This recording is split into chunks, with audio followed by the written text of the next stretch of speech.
Joining us right now is Congressman Chris Collins on that. Congressman, thanks very much for joining us. Good to be with you, Maria. So I guess we want to find out what you're looking to get from Jim Comey today, certainly in the testimony. But first, your reaction to all of this. Loretta Lynch basically closing the case. Jim Comey saying, yes, she was incredibly careless, but not enough for charges.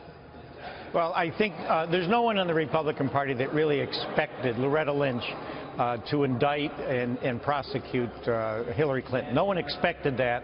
And I'm one, I'm always going to make lemonade out of lemons. And I'll tell you, I think what Director Comey did was he put together the playbook for America for all the reasons why we should not elect Hillary Clinton president. So you she think lied the to the voters American will decide? public.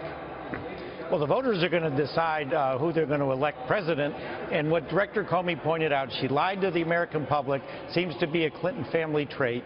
She knew she had top secret classified information on these unsecure servers.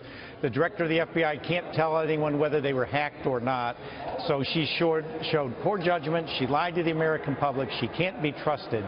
So that's what came out of that report, and that's why America is going to elect Donald Trump the next president.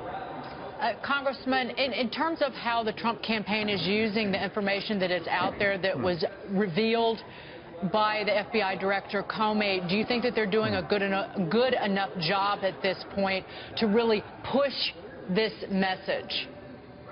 Well, I think the press is pushing this message. I mean, the fact that everyone now knows she deliberately lied to America hundreds of times, knowing full well she had top secret classified information on that server that was put potentially at risk by hackers. I mean, people have to be sitting back and saying, do I want a president who knowingly lies, who has that kind of bad judgment because she was trying to hide or protect her personal email chain from potential FOIA requests? This is a woman we cannot trust to be president of the United States, and I think America is waking up to that. And again, that's why Donald Trump's going to be the next president. And Leah, we saw that specifically in that ad that the RNC did, basically saying what Hillary Clinton said and then what the director of the FBI said. But what it seems she's done from the beginning, and I've said this on your show, is she and her attorneys and her technical experts essentially set up a case of plausible deniability right from the start. In previous cases that we've seen where people have been prosecuted for mishandling classified information, other forms of misuse of classified information, basically they've been able to show that there was some sort of intent. In her case, right from the start, she played dumb so that she could essentially make the FBI believe that there was not intent or that they could not prove intent, right? Is that right, Congressman? Oh, well, there's no question that this was a deliberate action on her part. And it was Loretta Lynch's job to decide whether this was gross negligence or not. Director Comey got the facts. The facts were compelling enough for Loretta Lynch to indict Hillary Clinton. She chose not to. It took her 10 minutes to make that decision. This a few days after she met with the former president on the airplane.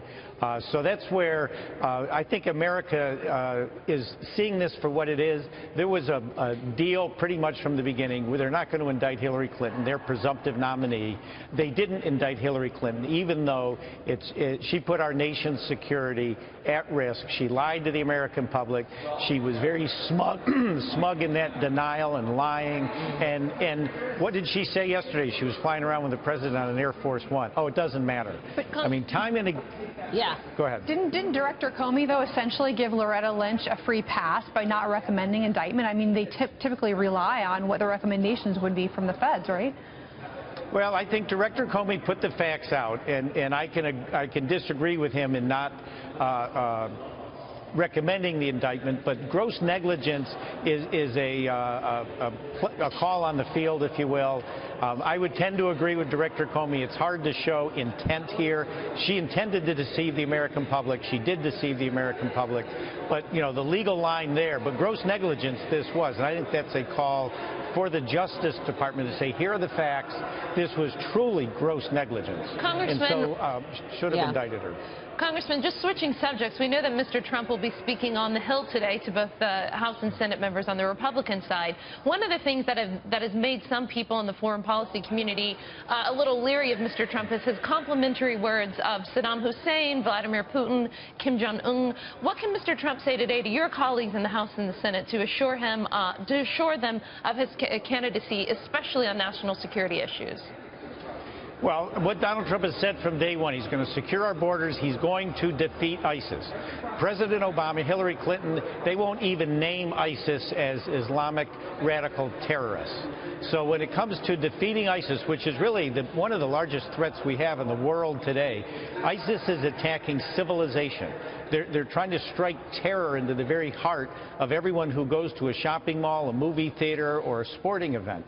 So what Mr. Trump is properly pointing out is ISIS has become the international terrorist force it has under the negligence of President Obama, who left that void in Syria, the void in Iraq after Saddam Hussein was toppled. And in that void, by lack of leadership by our president, ISIS has become the power that it is today. And so that's what Mr. Trump's pointing out.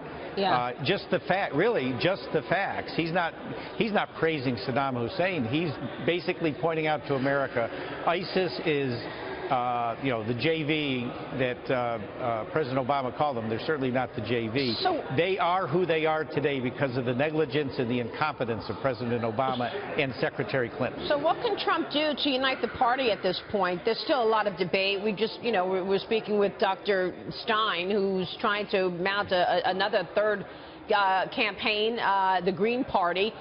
What do you think Trump needs to do to get the real support of the Republican Party behind him? Oh, I can assure everyone he has the support. We've always got 5 or 6 outliers. That's always going to be the case. No, the party is behind Donald Trump today in about 10 minutes. When we meet with them, all the other members who have not had an opportunity to say that they have personally met Donald Trump will be able to go home tomorrow as they're campaigning for their own election and say, I've met with Donald Trump. Okay. I've met with him firsthand. I asked him questions. I am comfortable. I'm supporting him.